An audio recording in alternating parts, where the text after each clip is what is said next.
Je n'ai jamais fait de tort à la Côte d'Ivoire. Quand je travaillais, j'étais patron du BNET, je n'ai fait que des projets positifs, des puits, des machins. Enfin, on me combat comme si j'étais le diable incarné. Alors quand on vous dit on vous combat... Alors je viens. C'est la défense des intérêts privés d'un clan. Il ne s'agit de rien d'autre. Il ne s'agit pas de l'intérêt de la Côte d'Ivoire. Personne qui croit dans l'intérêt de la Côte d'Ivoire peut croire que je suis une mauvaise chose pour la Côte d'Ivoire. Quel tort je peux faire à la Côte d'Ivoire pour qu'on me combatte? Je suis, depuis 18 mois, injurié. Cet imbécile de Banga qui m'injurie tous les dimanches sur NCI, l'autre idiot de Bamba qui dit que je ne paye pas mes impôts. Alors, justement, parlons-en. N'importe quoi. Tiens, parlons-en. Êtes-vous en exil en France? Et pourquoi? Est-ce qu'on a essayé de vous arrêter? Pourquoi vous êtes à l'étranger? Je suis à l'étranger. Écoutez, il y a une succession d'événements que beaucoup ont pu voir. Procès, 22 avril, etc. Il y a eu un verdict qui m'a radié de la liste électorale. Ensuite, très rapidement, le gouvernement s'est empressé de faire une conférence de presse pour dire que j'étais ivoirien. J'avais demandé le 10 avril un certificat de nationalité, demande qui a été rejeté par courrier. Et donc, je crois, 23 avril, le gouvernement dit que je suis ivoirien. Donc, nous avons demandé un certificat de nationalité par mon avocat. Nous sommes le 26 juillet, nous ne l'avons toujours pas. Donc, voilà un gouvernement qui, d'un côté, dit que je suis ivoirien, je suis redevenu ivoirien. Après avoir cette théorie, renoncé à votre nationalité française. Cette théorie qui est qu'on peut perdre une nationalité automatiquement, d'après ce gouvernement-là, et on peut la retrouver automatiquement. Les mots qui ont été utilisés, c'était que ma nationalité était en sommeil, ce qui est un concept inconnu de tous les juristes. Alors moi, j'ai envie de comprendre. Est-ce que vous êtes en exil ou bien est-ce que vous êtes ici? J'attends le minimum de garantie pour pouvoir faire mon travail de président du parti en toute sérénité. Donc il y a une menace qu'on vous arrête, par exemple. Il y a eu, écoutez, il y a eu un entretien de mon frère Augustin qui se trouve être membre du RHDP et quelqu'un d'autorisé en Côte d'Ivoire qui lui a dit ceci: si ton frère met le pied en Côte d'Ivoire, il sera arrêté. Je l'arrête immédiatement. Pour quel motif? Il faut poser la question aux auteurs de ces propos. Et après avoir renoncé à votre nationalité. On parle du CNT de 2020, CNT auquel je me suis opposé par écrit. Il y a un communiqué qui existe que tous peuvent consulter sur Internet en disant qu'il fallait rester, le Conseil national de transition, qu'il fallait rester dans la légalité. J'ai fait une déclaration officielle en 2020 où il paraît qu'il faut m'interroger sur le rôle que j'aurais joué depuis Paris en n'étant pas rentré en Côte d'Ivoire depuis 20 ans dans le CNT. Donc, alors, enfin, on invente n'importe quel prétexte. Les gens se posent la question de savoir. Des menaces physiques, dont j'ai dit sur France 24 qu'elles m'avaient été faites par des voies autorisées.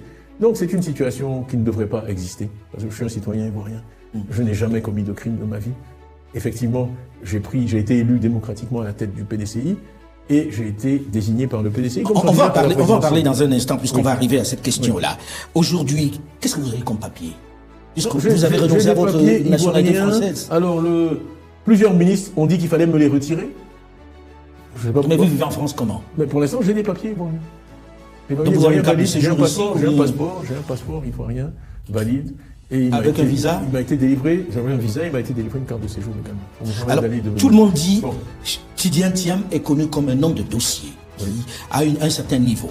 Et quand on veut se présenter à la présidentielle, on doit connaître tous les textes.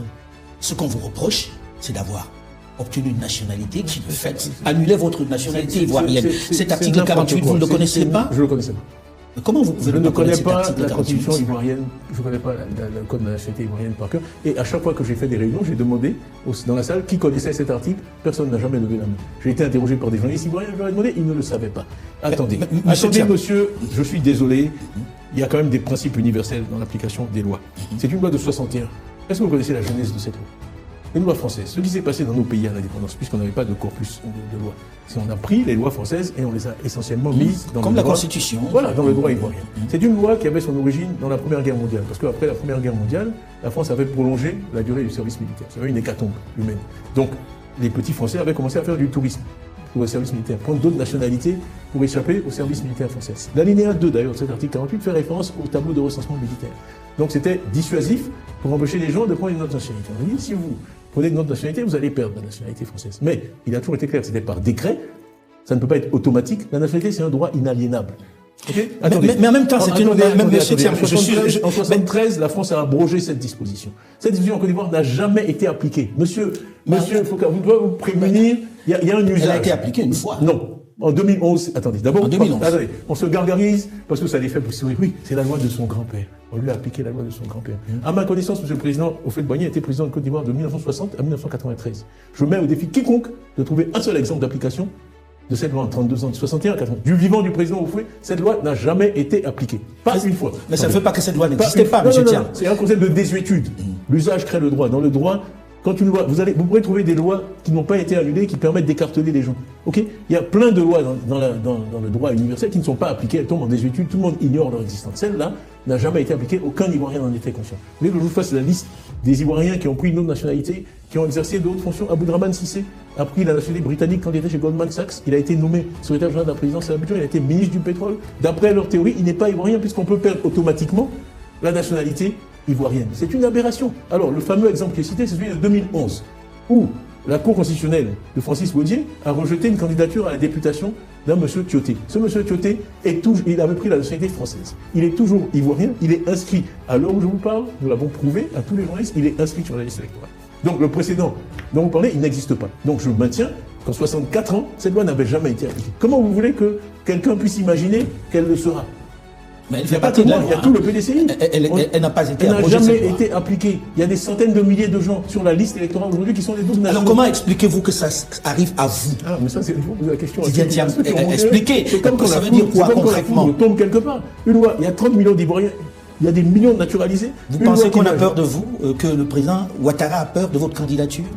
Je pense qu'on a tout fait. Nous, on savait. Je crois que vous donner les noms. Il y avait une équipe à peu près de 10 juristes qui a fouillé le droit ivoirien pour trouver un moyen de l'éliminer. Si ça n'avait pas été ça, ça aurait été autre chose, je vous assure. S'il avait fallu dire que si on mesure plus d'un mètre 93... Mais pourquoi vous éliminer vous? C'est toute personne qui est en position de gagner. Moi, si vous voulez qu'on regarde les sondages, on a fait des sondages qui sont publics, on les a publiés. De Messina Group, c'est le groupe... C'est un groupe qui fait du conseil en activité politique. C'était le directeur de campagne d'un certain Barack Obama en 2008 et en 2012, qui a gagné 2 élections américaines. Dans ce sondage, je vois, second tour des élections, vous êtes opposé à Alassane Ouattara et vous avez 57% des voix contre 43%. C'est ce que nous disent nos sondages. On trouve que Alassane a fait à 33% beaucoup, 59%, de donner la chance à quelqu'un d'autre. Et les autres pour un qui dit oui, il y en a 2 qui disent non. Tout à fait. C'est une majorité assez forte. Alors là, c'est le classement de la popularité. C'est classique. En politique, on fait opinion favorable, moins opinion défavorable. Et on fait le sol. Bon, on peut vous dire aussi que ce sondage-là, quelle crédibilité lui donne? Non, mais on a tout publié. Les données sont vérifiables. On l'a rendu public. Donc en fait, pour vous, c'est de l'acharnement de la part d'Alassane Ouattara. C'est un refus de permettre une alternance. Écoutez, il y a tellement de choses qui se disent sur mon compte. Aujourd'hui, je vais être un peu plus ouvert. Alors, on va y aller progressivement. Pourquoi est-ce que, il y a quelque temps, le même Alassane Dramane Ouattara vous a donné un passeport ordinaire? D'abord, quand je l'ai vu, je lui ai dit que je n'avais plus de papier ivoirien. Donc, il était bien clair que j'ai bien dû vivre pendant toutes ces années avec une nationalité. D'accord? La française. Oui. Donc, le fait que j'étais français était connu de tous. On m'a redonné des papiers que je n'avais plus. On a même fait un film institutionnel à l'ambassade de Côte d'Ivoire. Pour fêter, j'ai rempli les formulaires. Sur ordre du président Ouattara? Bien sûr, bien sûr. Et quel était le deal? Parce qu'il ne vous a pas donné 500 deals, monsieur Thiam. Il y avait un deal quand même. Absolument pas de deal. Monsieur Thiam, moi j'ai envie de vous poser la question de façon très claire. Absolument pas de deal. Il a été dit que vous lui avez promis que vous ne serez pas candidat s'il était candidat lui aussi. Je vais vous raconter, cette histoire circule tellement, promue par beaucoup de gens. Je vais vous dire moi ce qui s'est passé. Donc, en 2022, après avoir eu mon passeport en juin, je ne voulais pas rentrer en Côte d'Ivoire avec un passeport français. Voilà d'où tout est venu. Sinon, j'aurais pu prendre un passeport. Je voulais revenir dans mon pays. Étant parti en 2000, après un coup d'État, dans des conditions très douloureuses pour moi, je ne voulais pas revenir avec un passeport français. Donc c'est pour ça que j'ai obtenu le passeport ivoirien. Le passeport vert, ils m'ont dit que la balise diplomatique passait seulement de temps en temps, que j'avais droit au passeport diplomatique, mais il aurait fallu que j'attende que la balise passe à l'ambassade de Paris. C'est pour ça qu'ils m'ont donné un passeport vert. Il n'y a pas de deal, mais pour fournir un passeport vert, quand même, ça ne se donne pas comme ça, on donne des documents. J'ai vu la difficulté avec laquelle, par exemple, le président Gbagbo a eu du mal à avoir les signes. J'ai le dossier, j'ai donné un certificat de nationalité qui a été délivré à Toumoudi, que ma famille est allée chercher. Mais vous aviez un certificat de nationalité alors que vous aviez un passeport français? Oui, mais parce que je n'en ai jamais empêché. Écoutez, je ne veux pas citer trop de noms, mais le nombre d'Ivoiriens qui ont un passeport français, vous rigolez? Vous rigolez? Vous êtes sérieux? Et qui ont des papiers ivoiriens, mais il y en a des dizaines de milliers. Mais est-ce qu'à un moment, vous lui avez dit au président Ouattara que vous ne serez pas candidat s'il est candidat? J'arrive, je vous fais la genèse des choses. Juin. Août 2022, mon souhait, parce que moi je fais des vœux, c'était que si Dieu faisait, parce que je suis parti vraiment de Côte d'Ivoire dans des conditions douloureuses, en 2000 après le coup d'État. Après ça, j'ai aidé, moi je n'aime pas les plans militaires, j'ai aidé le président Gbagbo à faire partir le général Gueye. Quand le général Gueye est parti en 2000, M. Gbagbo m'a demandé de revenir en Côte d'Ivoire. Je suis revenu pour 24 heures. Il m'a fait venir me recevoir avec son épouse, Simone, et ma sœur, et monsieur. Il m'a dit qu'ils avaient fait un sondage au FPI et qu'ils envisageaient de me nommer Premier ministre. Et je lui ai dit, moi, je ne souhaite plus faire de politique. Ça a été une expérience de 6 ans. J'ai repris ma carrière dans le privé. Je suis content qu'il y ait un civil au pouvoir en Côte d'Ivoire. Vraiment, on reste en contact. Mais il m'en a pas tenu rigueur, je suis parti. Ah, comment je suis parti? La dernière fois Côte d'Ivoire, en novembre 2000. Août 2022. Je vous passe les détails. Je reviens, le président a insisté pour que... Je voulais aller d'abord saluer le président Béli. Il avait été mon patron, je voulais aller à Yamoussoukro, je voulais atterrir à Yamoussoukro. Ça n'a pas été autorisé. Il fallait que j'atterrisse à Abidjan. Je voulais voir le président Ouattara en premier. Ah bon? Accepté. Oui.